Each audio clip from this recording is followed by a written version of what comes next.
You wake up before dawn and something feels wrong. Your throat is raw, your head pounds like a drum. Your body aches in places you didn't know could ache. In your world today, this means a trip to the pharmacy, maybe a doctor's visit, a pill bottle with clear instructions. But you are not in that world.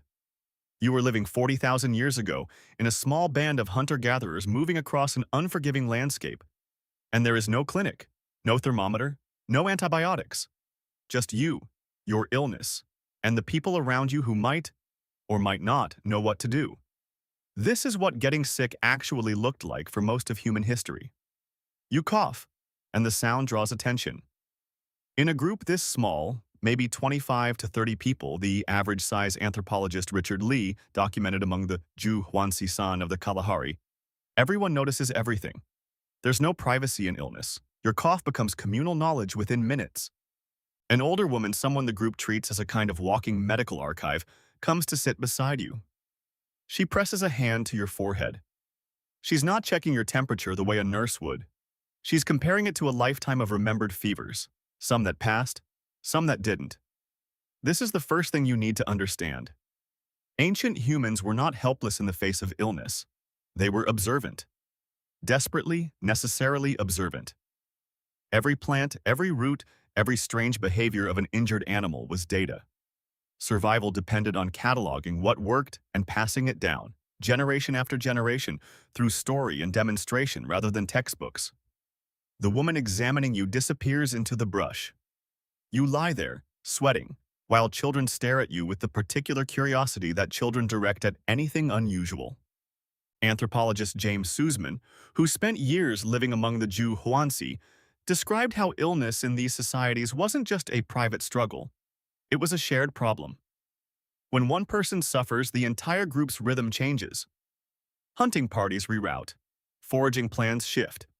Someone has to stay behind with you, which means the group loses a forager for the day, maybe several days. Your sickness costs everyone something. This is why treatment wasn't optional or delayed. It happened fast, and it happened with whatever was on hand. The woman returns with a fistful of leaves you don't recognize, dark green, slightly waxy, with a bitter smell when crushed. She chews them herself first, testing, before pressing the pulp against a cut on your arm you'd forgotten about, one that started to look red and angry. This is not guesswork. This is thousands of years of trial and error, refined and passed mother to daughter, elder to child. Many of these plants contained real antimicrobial compounds. Modern pharmacology has confirmed that a huge percentage of san medicinal plants have measurable biological activity against infection. Your ancestors didn't know why devil's claw reduced swelling or why certain barks eased fever. They only knew that it worked, and that was enough. But here's what should unsettle you. Knowledge like this was fragile. It lived entirely in the memories of specific people. If the old woman treating you died without passing on what she knew, that knowledge could vanish from your group forever. Anthropologist Polly Wiessner, who studied storytelling and knowledge transmission among the Ju Huansi for decades, found that vital information, including medical knowledge, was often embedded in stories told around fires at night. The story of the ancestor who got bitten by a snake and survived because of a particular root wasn't entertainment. It was a survival manual, disguised as narrative, designed to be memorable enough to outlive the person who first learned the lesson. You spend that night by the fire, still feverish, listening as someone tells a story about a hunter who once had a wound just like yours, how it swelled, how it smelled wrong, how the group elder at the time knew exactly what bark to boil into a wash for it. You realize, in your feverish haze, that this story is being told partly for you. It's reassurance. It's also instruction, encoded so that even if you don't fully absorb it now, you might remember it later, when someone else needs the same cure. By morning, your fever hasn't broken, and the mood in camp has shifted. This is the second reality of ancient illness. Not everything worked. Sometimes the plants weren't enough. Sometimes the infection outpaced the available cures. Skeletal evidence from ancient burial sites shows healed fractures, evidence of set bones, even signs of trepanation, ancient skull surgery, suggesting real medical intervention. But it also shows abscessed teeth left to fester, infections that clearly killed, children who didn't survive past their 5th year. Ancient humans weren't operating with modern success rates. They were operating with whatever nature gave them, filtered through generations of hard-won knowledge. And sometimes, that simply wasn't enough. This is where something else enters the picture. Ritual? As your fever climbs into its second day, someone begins a low chant.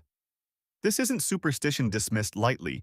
It served real psychological and social functions. The healer in many hunter-gatherer societies, sometimes called a shaman or en omkokzao among the San, entered trance states to pull out the sickness, a practice observed and documented extensively by researchers like Richard Katz and Megan Biesel. Whether or not you believe the metaphysics, the ritual did something measurable. It focused the entire group's attention and energy on your survival. It told your nervous system on some primal level that you were not being abandoned. Modern medicine increasingly acknowledges the placebo effect and the psychological power of communal support and healing. Ancient humans were harnessing this intuitively, wrapped in the language of spirits and ancestors. You drift in and out of consciousness. Someone keeps a small fire near you, even in daylight, using smoke to keep insects away from an infected wound. Someone else brings water they've walked half a mile to fetch from a clean source, because they know, somehow, through inherited wisdom, that dirty water makes sickness worse. This knowledge of hygiene predates germ theory by tens of thousands of years.